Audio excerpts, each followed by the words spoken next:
25 yuan की एक है, लेकिन बहुत बड़ी मछली है। 10 युआन के 3 चिन यानी 1.5 किलो। ये मिर्चें देखें कितनी फ्रेश और ताज़ा नज़र आ रही हैं। 10 युआन की ये पूरी ट्रे। आधा किलो 5 युआन का। पाकिस्तान में 820 रेलवे फ्रेट वैगन प्रोजेक्ट में 4 किस्म की गाड़ियां शामिल हैं। Open top wagon, flat wagon, covered wagon और कैबोसिस। ये मंसूबा 3 तकनीकी मराहिल पर मुश्तमिल है, यानी CBU, दूसरे लफ्जों में मुकम्मल तैयारशुदा यूनिट, SKD यानी नीम तैयारशुदा यूनिट और CKD यानी मुकम्मल नॉकडाउन यूनिट। साल 2023 में कुल 200 गाड़ियां डिलीवर की गयी। पीछे के तमाम कमरे इसी किस्म की लाइव स्ट्रीमिंग के लिए बनाए गए हैं। कमरा नंबर 1 यहाँ से शुरू होता है और आगे तक जाता है। अब हम कमरा नंबर 1 में जाते हैं और आपको दिखाते हैं कि यहाँ लाइव स्ट्रीमिंग कैसे हो रही है। यहाँ एक खातून है जो टिकटॉक पर लाइव स्ट्रीमिंग के जरिए कपड़े बेच रही हैं।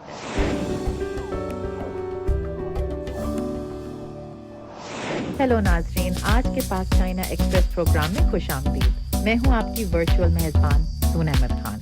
बीजिंग की चांगपिंग डिस्ट्रिक्ट में वाक़े शाह मार्केट की तारीख सैकड़ों साल पर मुहैयत है। ये एक मसरूफ मरकज़ है जहाँ ताज़ा तरीन सब्जियाँ, ज़री मसनूआत, स्नैक्स और रोज़मर्रा ज़रूरियात की वसी वैरायटी दस्तयाब है। यहाँ की जोश व खरोश से भरी फ़िज़ा शहर के जदीद और खूबसूरत अंदाज से बिल्कुल मुख्तलिफ है। ये भी 25 युआन की एक है, लेकिन बहुत बड़ी मछली है। 10 युआन के 3 चिन यानी 1.5 किलो।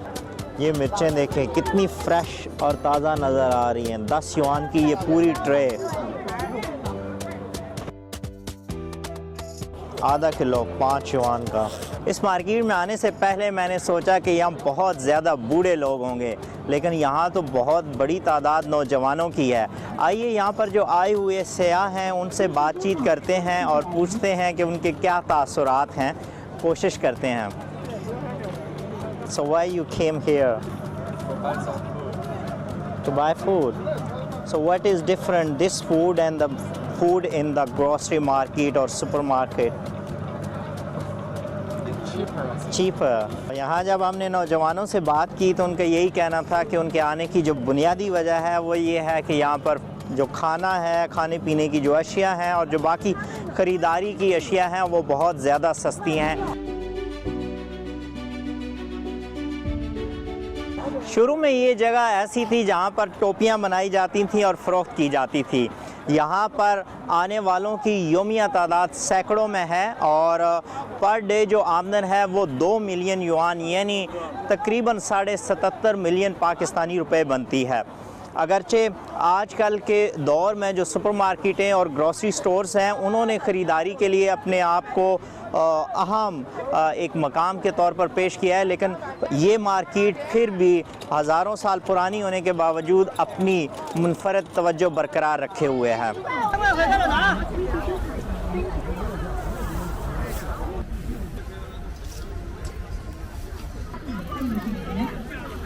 और रौनक मजमे को देखें, यहाँ हर कोई छोटे और बड़े थैले लिए हुए ख़रीदारी कर रहा है क्योंकि यहाँ पर चीज़ें बहुत सस्ती होती हैं। तो मैं भी इसका तजर्बा करता हूँ और देखता हूँ कि कौन कौन सी चीज़ें ख़रीदता हूँ यहाँ से। इतनी ज़्यादा मिक़दार में से पूरा ट्रक।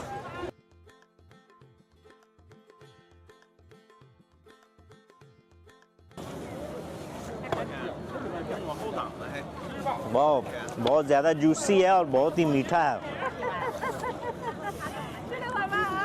बहुत लजीज है, मज़ेदार। मुझे उम्मीद है जब मैं ये सेब खाऊंगा, और ये बिल्कुल ऐसे लगता है जैसे फ्रेश है, इस वजह से इनका जूस बहुत ज़्यादा है।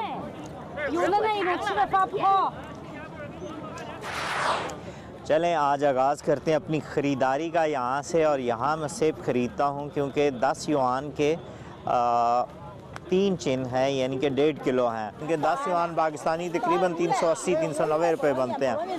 तो सबसे पहले इससे शापर लेता हूँ और फिर अपनी मर्ज़ी के चुनता हूँ। आएगा शीशे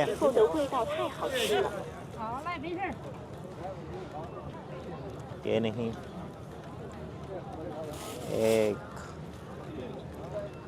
ये देखें ये बड़ा सेब है, लेकिन बड़ा नहीं, छोटे छोटे सेब डालते हैं तो बहुत ही फ्रेश और ताज़ा हैं और बहुत ज़्यादा मिकदार में। ये देखें बिल्कुल, और ये निशानी होती है जिसमें जूस बहुत ज़्यादा होता है।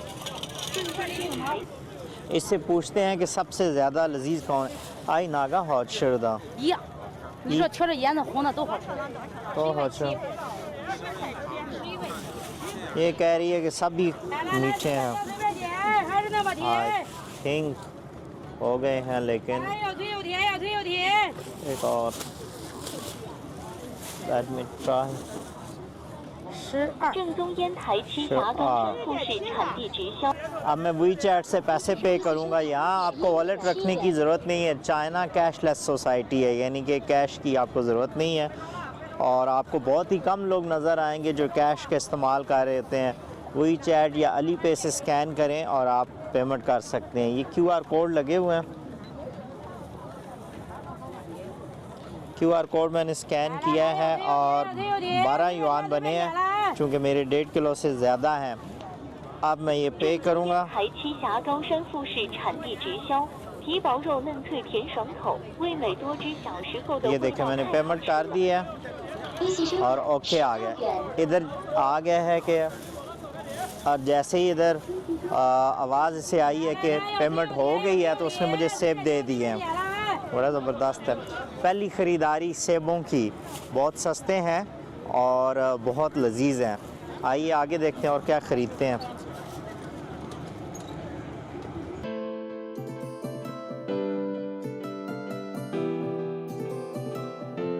अस्सलाम वालेकुम नाजरीन, आज चीन में लालटेन फेस्टिवल मनाया जा रहा है और ये हर साल कमरी साल के पहले महीने की 15 तारीख को मनाया जाता है।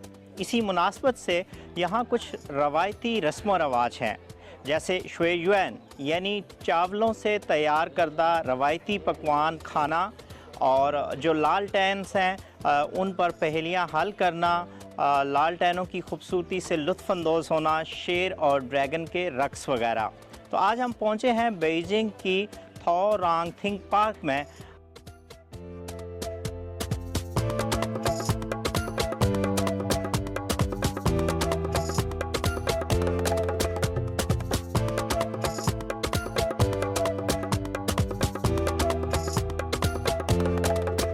युएन शाओ बनाने का तरीका देखने में बहुत आसान लगता है, लेकिन बहुत मुनफरद है। मास्टर कारीगर ने हमें बड़ी महारत से और तहम्मुल के साथ सिखाने की कोशिश की है।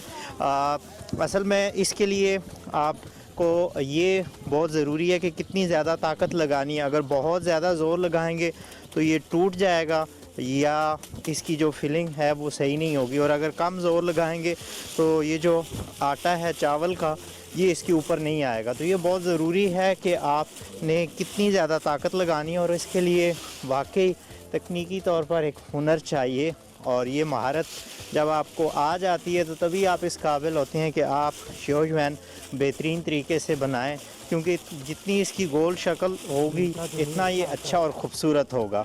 तो बहुत इन्जॉय किया, उम्मीद है आपको भी बहुत पसंद आया होगा। ज़बरदस्त। और आखिर में मैं युएन शाओ बनाने में कामयाब हो गया। ये देखें।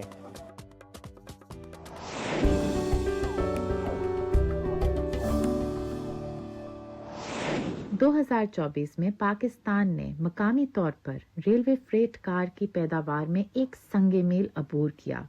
इस कामयाबी का बड़ा हिस्सा चीन की बेफांग छुआंगे कंपनी की अनथक मेहनत का सिला है।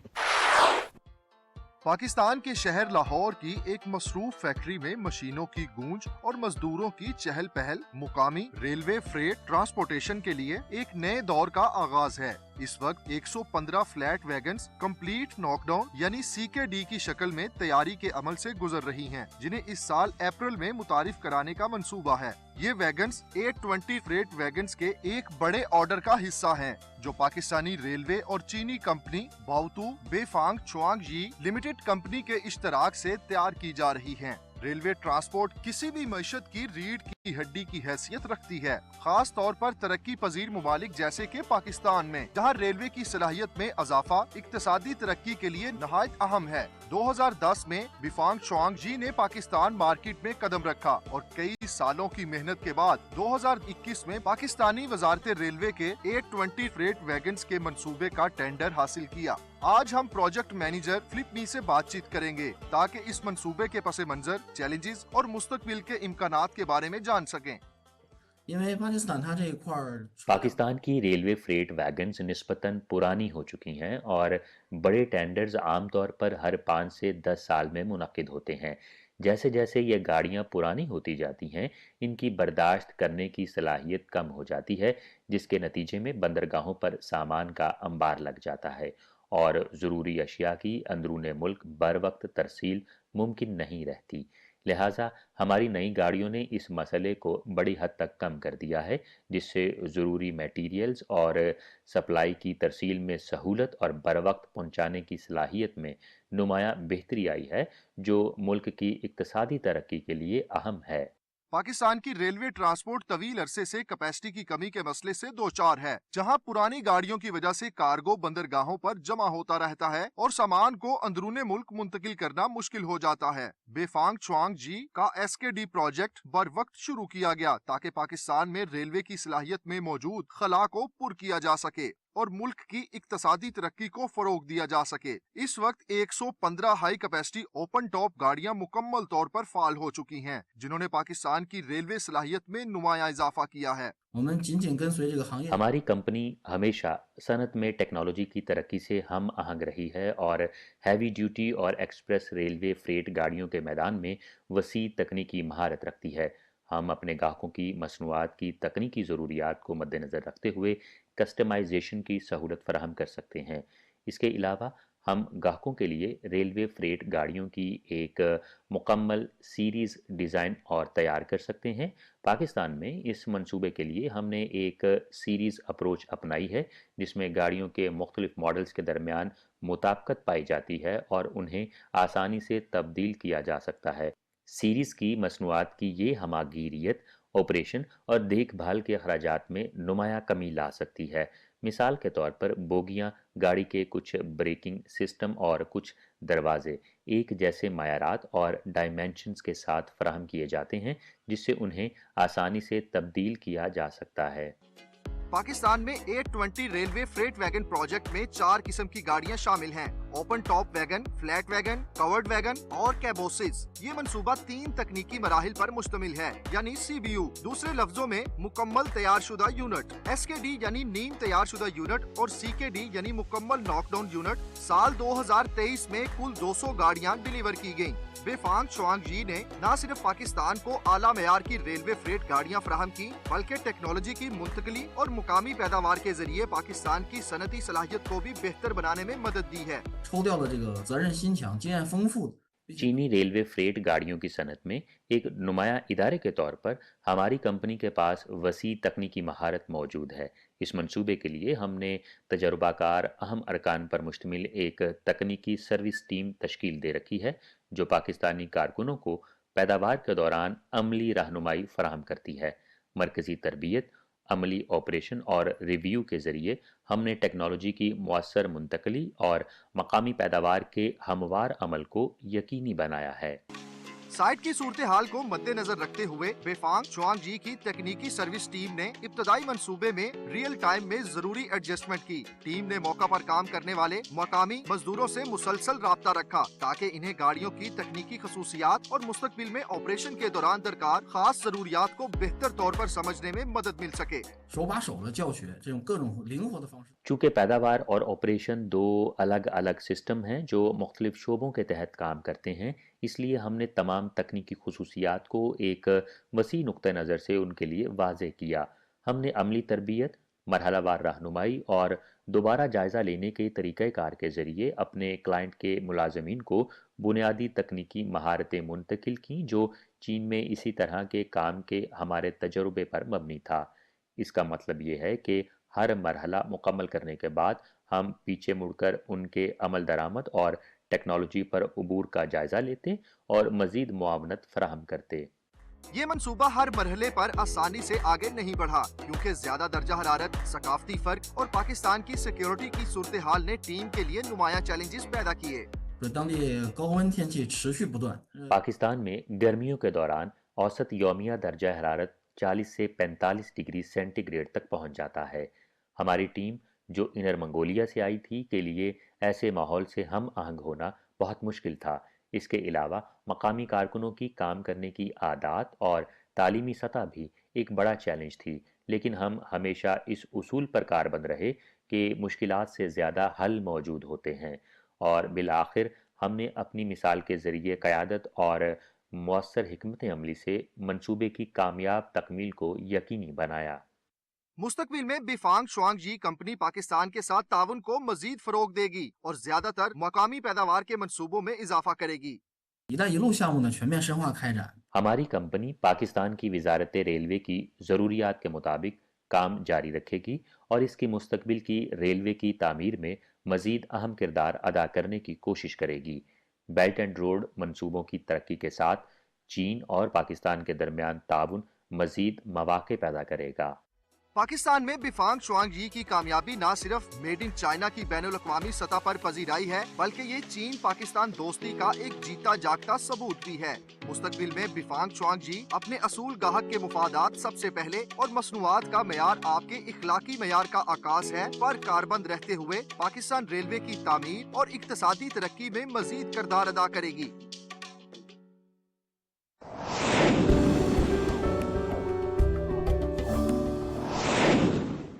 खानफू, जो खान चीनियों का रिवायती लिबास है, हालिया बरसों में एक खास शौक से बढ़कर एक फरोग पाती हुई सकाफती लहर बन चुका है। आइए देखते हैं कि ये कदीम स्टाइल किस तरह एक कामयाब इक्तसादी सनत बन चुका है।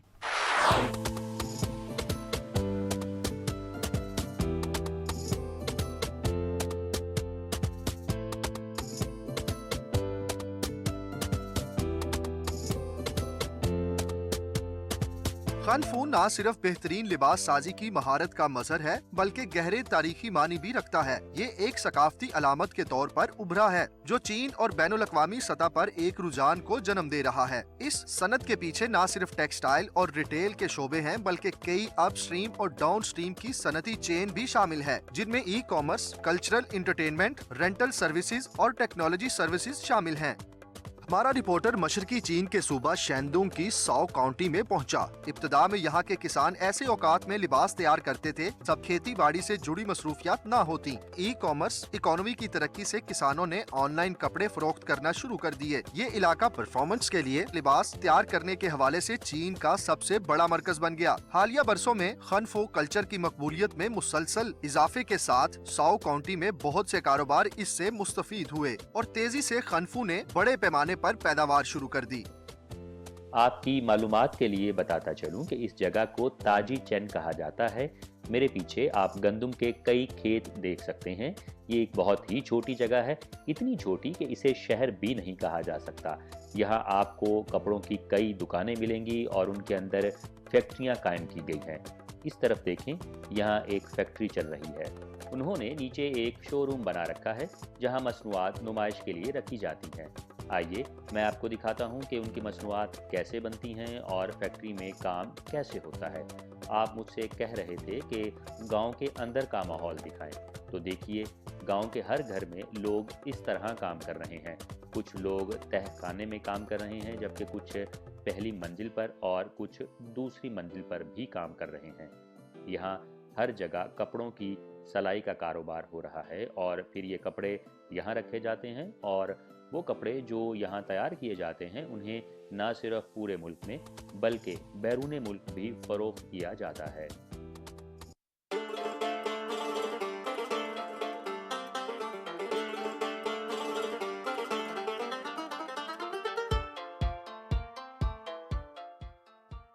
मैं एक कंपनी में आया हूँ। इस कंपनी का नाम आईगोंग च्वांग है। मेरे पीछे आप इस कंपनी का मुकम्मल सेटअप देख सकते हैं। अब हम अंदर चलकर देखते हैं कि वो अपनी मसनूआत मार्केट में कैसे बेचते हैं और उनकी मार्केट सेलिंग टेक्नोलॉजी में नया क्या है। सबसे पहले जब हम अंदर दाखिल होते हैं तो हमें कंपनी का दफ्तर नज़र आता है। उन्होंने कंपनी का डिज़ाइन शो किया हुआ है। जब हम आगे बढ़ते हैं तो हम देख सकते हैं कि उनके पास एक मुकम्मल गोदाम और शोरूम मौजूद है और उन्होंने कई लाइव स्ट्रीमिंग रूम्स भी बनाए हुए हैं। हम अंदर जाकर हर एक के बारे में बात करते हैं। ये कपड़ा जो मैंने पहन रखा है इसे खनफू कहते हैं और यही मैंने यहाँ पहना हुआ है। जब आप यहाँ आएंगे तो आपको ऐसे कई कपड़े शोपीस के तौर पर लटके हुए नजर आएंगे। ऐसे कपड़े दरअसल अंडरगारमेंट्स हैं और आपने उन्हें यहाँ कई जगहों पर देखा होगा। इसके अलावा आपको यहाँ बहुत से मॉडल पीसेस भी मिलेंगे। इस पीस को देखें, आप इस पर बनी हुई शेप्स और ड्रैगन्स देख सकते हैं। ये बहुत ही खूबसूरती से बनाए गए हैं।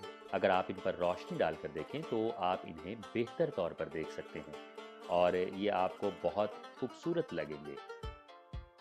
पीछे के तमाम कमरे इसी किस्म की लाइव स्ट्रीमिंग के लिए बनाए गए हैं। कमरा नंबर 1 यहाँ से शुरू होता है और आगे तक जाता है। अब हम कमरा नंबर 1 में जाते हैं और आपको दिखाते हैं कि यहाँ लाइव स्ट्रीमिंग कैसे हो रही है। यहाँ एक खातून है जो टिकटॉक पर लाइव स्ट्रीमिंग के जरिए कपड़े बेच रही हैं। ये देखिए, यहाँ एक कैमरा नस्ब है और बहुत सी लाइट्स लगी हुई हैं और यहाँ कपड़ों की एक कलेक्शन है। एक खातून कपड़े पहनकर लोगों को दिखा रही हैं कि वो ये कपड़े पहनने पर कैसे लगेंगे। इसके अंदर एक कंप्यूटर भी है जो तमाम तर चीज़ों की तफसीलात दिखा रहा है, जैसे कि कितना सामान फरोख्त हो रहा है और कितने लोग ऑर्डर दे रहे हैं। इसके साथ एक खातून यहाँ बैठी हुई हैं जो कमेंट्स के जवाब दे रही हैं। मैंने उनसे पूछा कि वो यहाँ लाइव स्ट्रीमिंग सेटअप से कितने पैसे कमा लेती हैं। उन्होंने बताया कि वो तकरीबन $1200 कमा लेती हैं। वो इस पूरे सेटअप को बहुत ही पेशा वाराना अंदाज में चलाते हैं। एक लाइव स्ट्रीमिंग तकरीबन 2 घंटे की होती है और यहाँ हर शख्स रोज़ाना तकरीबन 5 घंटे लाइव स्ट्रीमिंग करता है। देखें यहाँ कितने कमरे हैं, कितने लोग लाइव स्ट्रीमिंग करते हैं और ये कितने लोगों तक पहुँचती है। स्ट्रीमिंग बहुत मकबूल हो जाती है और वो बहुत सा सामान बेचते हैं। यहाँ कपड़ों की कटाई लेज़र मशीन के ज़रिए की जाती है और कहीं भी कैंची इस्तेमाल नहीं होती, यानी कपड़े कैंची से नहीं काटे जाते। यहाँ आपको कागज़ के टुकड़े नज़र आएंगे। मैं आपको उनका मकसद बताता हूँ। यहाँ मौजूद मशीन को हीटर या इस्त्री कहा जा सकता है। इसके अंदर प्रेशर पैदा होता है, कपड़े और कागज़ को मशीन के अंदर रखा जाता है और ये गर्म हो जाता है। आप इसे यहाँ से निकालते हैं और देखते हैं कि ये भेजने के लिए तैयार हो चुका है, यानी ये यहाँ सलाई किया जाता है और फ़ौरन तैयार हो जाता है। ये तमाम कारोबार सिर्फ उस वक्त तरक्की कर सकते हैं जब हुकूमत इसे फ़रोग़ दे और हुकूमत ताउन फराहम करे।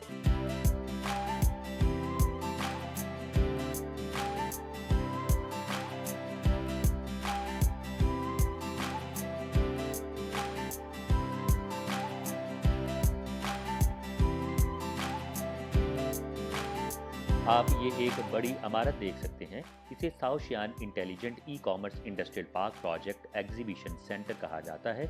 आइए हम अंदर चलकर देखते हैं कि कंपनियां यहाँ अपने दफातर कैसे खोल रही हैं और किस तरह से मार्केट में अपने कारोबार को बढ़ा रही हैं। जो कंपनी मैं आपको अब दिखाने जा रहा हूँ उसने कपड़ों की तैयारी में AI टेक्नोलॉजी मुतारिफ करवाई है, जिससे उसकी कपड़ों की फ़रोख्त में इजाफा हुआ है। आइए जानते हैं। जब खनफू की सेल में इजाफा हुआ तो जो तुलबा यहाँ से बाहर गए थे वो वापस आना शुरू हो गए। मैं आपको 2024 की एक नई बात बताता हूँ। जब नए साल के मौके पर यहाँ अशिया की फ़रोख्त तवक्को से ज़्यादा हुई तो सप्लाई कम पड़ गई और फिर यूँ हुआ कि करीब 400 तुलबा यहाँ वापस आए और अपना कारोबार शुरू करने लगे।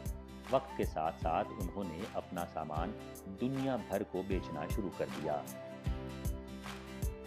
2024 में साओ काउंटी में खनफू की ऑनलाइन सेल $1.2 बिलियन से तजावुज कर गई, जिसकी वजह से ये चीन में ओरिजिनल खनफू के लिए सबसे बड़ा मरकज और सनती क्लस्टर बन गया और इसे चीन में ओरिजिनल खनफू प्रोडक्शन कैपिटल का खिताब दिया गया। एक बढ़ती हुई तादाद में तलबा बड़े शहरों से वापस साओ काउंटी आ रहे हैं ताकि अपना कारोबार शुरू कर सकें और इस अमल से खनफू की सनत को टेक्नोलॉजी के मैदान में तरक्की हासिल हो रही है। पाक चाइना एक्सप्रेस प्रोग्राम देखने का शुक्रिया। हम अगले हफ्ते आपसे फिर मिलेंगे। तब तक के लिए खुदा हाफिज।